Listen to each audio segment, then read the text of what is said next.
Qu'est-ce que le nihilisme et qu'est-ce que la démocratie? Et quel genre de lien entretiennent entre eux ces deux choses, le nihilisme et la démocratie? Alors pour la démocratie, eh bien, chacun la sienne. Elle renvoie non pas à une réalité qui serait politique, sociale, historique, culturelle, mais en fait à une pléiade de réalités, de représentations. Une galaxie de définitions en fait, qui désigne des objets contigus, mais également distincts les uns des autres. Un même mot pour des choses très différentes. Deux exemples. Il y a la démocratie comme forme politique, par désignation de représentants élus par une base de citoyens. Ça, c'est une acception du terme démocratie. Et il y a, d'autre part, la démocratie comme aspiration, c'est autre chose, comme lutte et comme espoir des sans-voix, des opprimés, à se faire entendre, à la fois individuellement et collectivement. Là, on ne parle plus d'une institution, on parle d'une idée qui fédère les gens. Démocratie comme geste du désir et geste du verbe et comme dramaturgie de l'épiphanie, de la manifestation de la justice. C'est la vox populi lorsqu'elle tonne et lorsqu'elle gronde, lorsqu'elle conteste, lorsqu'elle revendique et qu'elle s'enivre elle-même de la vague qu'elle est, se creusant encore davantage dans cette conscience qu'elle prend d'elle-même. Cette démocratie-là, c'est un souffle donc, c'est une aspiration, c'est une force. Et elle a son moment, son surgissement, son creusement, son déferlement, et puis son reflux, et enfin son calme, et son étale, pour finir. Cette démocratie-là, ce sont des poussées de fièvre, des accès, plus ou moins éloignés les uns des autres, et pris dans de longues décennies de la vie monotone et résignée, dans les longues décennies du nihilisme, justement, et de l'oubli. Oui, oubli de ces moments de reviviscence de l'espoir, mais également oubli de l'espoir lui-même à l'origine de ces moments d'insurrection. Alors Heidegger, le philosophe allemand compliqué, disait à propos du nihilisme, l'essence du nihilisme réside dans le fait que l'on ne prend pas au sérieux la question du néant. Le nihilisme, c'est l'essentiel non pensé à l'essence du néant. Bon, alors si vous y comprenez quelque chose, vous m'appelez.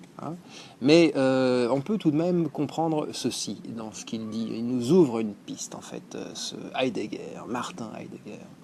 Le nihilisme est donc, selon lui, selon ce qu'il dit, dans l'anéantissement de la pensée et non dans le non-être objectif du monde. Le nihilisme, ce serait donc l'incapacité d'opérer un distinguo, d'établir une dynamique entre être et non-être. Ce serait une espèce de paralysie de la pensée, de paralysie de la volonté, un genre de pulsion de mort. Parce qu'il y a une différence entre penser le néant et néantiser la pensée. Entre penser l'oubli et oublier la pensée, c'est pas la même chose.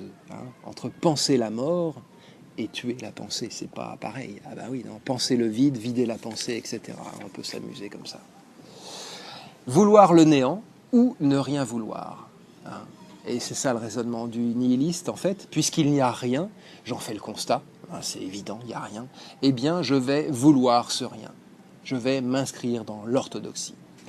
Le nihilisme de l'échange généralisé des marchandises et de la monétarisation globale de l'existence. Cela ne propose aucun sens, le monde dans lequel nous vivons. Cela ne va nulle part. C'est un enfermement qui ne promet aucune libération, bien que Marx affirme le contraire, mais enfin, bon, c'est un autre sujet. Nihilisme de l'art contemporain. Ah, l'art contemporain, destruction des vieilles valeurs, destruction des valeurs esthétiques, de représentation et de perpétuation de l'existence, en fait, de l'art contemporain dans le vide de son non-sens. L'art contemporain préfère vouloir le néant plutôt que de ne rien vouloir, c'est-à-dire disparaître. Moi, je pense qu'il ferait mieux de disparaître, mais il ne veut pas. Parmi les autres sens du mot démocratie, il y a aussi celui qui l'associe, qui l'équivaut au souverain bien. On repart sur la démocratie, là. Lorsqu'on dit d'une chose, d'un événement qu'il est démocratique, ou à l'inverse qu'il n'est pas démocratique, on fait servir démocratie aux catégories du bien et du mal, qui par définition ne sont pas relatives et ne souffrent donc pas de discussion, et partant ne valent pas la peine qu'on les pense. La question « qu'est-ce que la démocratie ?» n'est pas un objet de la pensée, car cela reviendrait à se poser la question du bien et du mal, et du même coup à les relativiser. À tout le moins, ce qu'une telle réflexion commencerait par faire sur la démocratie serait de dissocier l'idée de démocratie d'avec l'idée d'un bien quelconque et de rendre ce concept politique, la démocratie, à ce qu'il est normalement, à ce qu'il doit être, un objet de la pensée, soumis à toutes sortes d'évaluations, et non pas un critère du bien et du mal. Et ce n'est pas là d'ailleurs une des moindres contradictions de ce système, qui prétend défendre la liberté de penser que d'être structurellement un dispositif qui empêche et qui interdit la pensée, qui invalide la pensée lorsqu'elle s'attache à penser le terrain qui la délimite. En d'autres termes, on peut penser ce qu'on veut tant que ça n'a pas de conséquences réelles. On qualifierait de nihiliste quelqu'un qui remettrait en cause les valeurs démocratiques sous prétexte qu'il ne croit en rien. Or, ce n'est pas tant qu'une telle critique ne croit en rien, qu'elle dénonce le rien, le néant de la croyance elle-même en la démocratie. Alors, on nous demande toujours de croire en ce qui est le plus incroyable, la non-intervention, la main invisible du marché, l'autorégulation optimale du fonctionnement politique par lui-même en dehors de tout acte volontaire et décisionnel, c'est-à-dire en dehors de tout fait historique. Mais les réflexions que je viens de vous livrer procèdent aussi, chers amis, chers auditeurs, de ce que j'ai écouté à ce sujet quelques philosophes professionnels. Et ils ont un petit peu déteint sur moi. Et on peut entrer dans des arguties sans fin au sujet du nihilisme, dans des raffinements subtils qui sont une façon, eux aussi, de ne pas vouloir en découdre avec la chose. Et je te livre ici, cher auditeur, l'état de mes réflexions au moment où je les forme, dans leur état de gésine pour certaines, dans leur état provisoire et évolutif pour beaucoup. Et la valeur de ce que je fais, si valeur il y a, réside davantage dans l'exercice libre de la pensée, avec ses recherches, ses hésitations, ses impasses, mais également ses gigantesques panoramiques que l'on découvre au détour des chemins, donc réside, disais-je, davantage dans le libre exercice de la pensée, dans l'essai, donc, au sens originel du terme, que dans le déroulé d'une vision du monde préformée, que dans l'énoncé d'un système de conviction.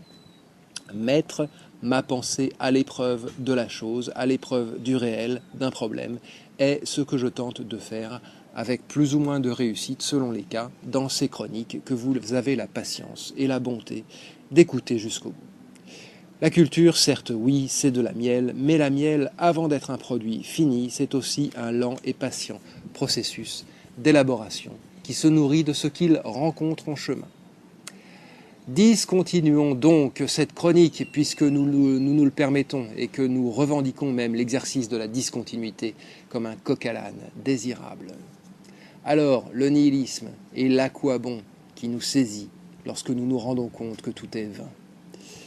Dans le panopticon diabolique imaginé par Jeremy Bentham et repris plus tard par Michel Foucault, tout est vain, en effet. Le panopticon, con, je ne sais pas comment on prononce à la grecque, panopticon, c'est un dispositif carcéral où seul le gardien qui est placé au centre peut voir simultanément, car disposé autour de lui de manière concentrique, de manière panoramique justement, toutes les cellules de tous les prisonniers en même temps.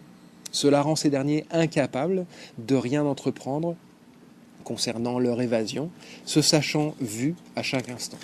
Cela va même jusqu'à les empêcher de penser à leur évasion, sachant par avance que plane sur eux, à chaque instant, à tout moment, la possibilité d'être vus, sans que celui qui les voit ne puisse, lui, être découvert.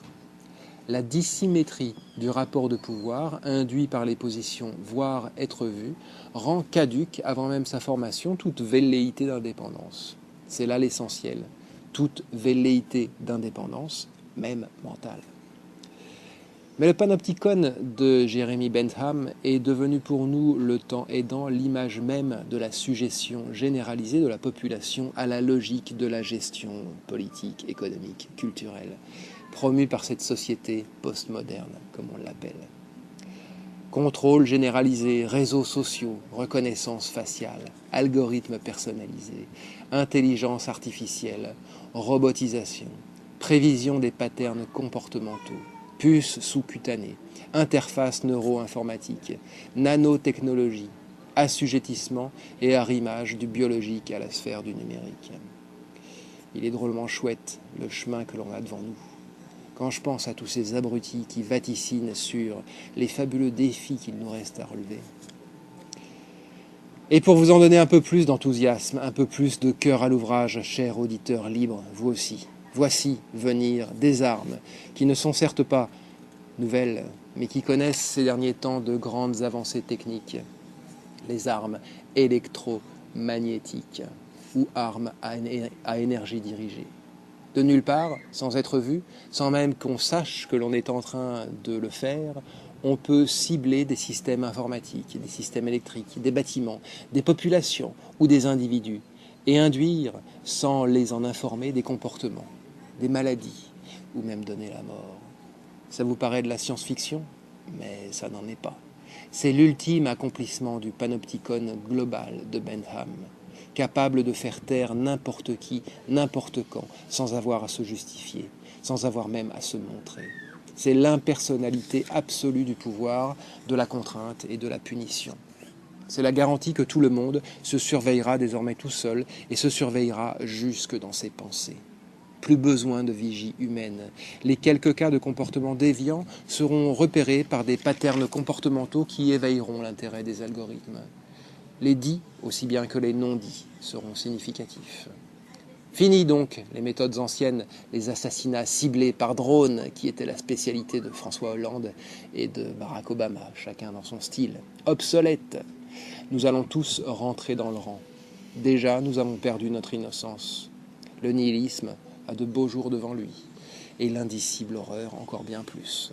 Nous entrons dans l'âge de l'invisible rayon de la pensée qui tue, ou le retour de la sorcellerie par le chemin de la science.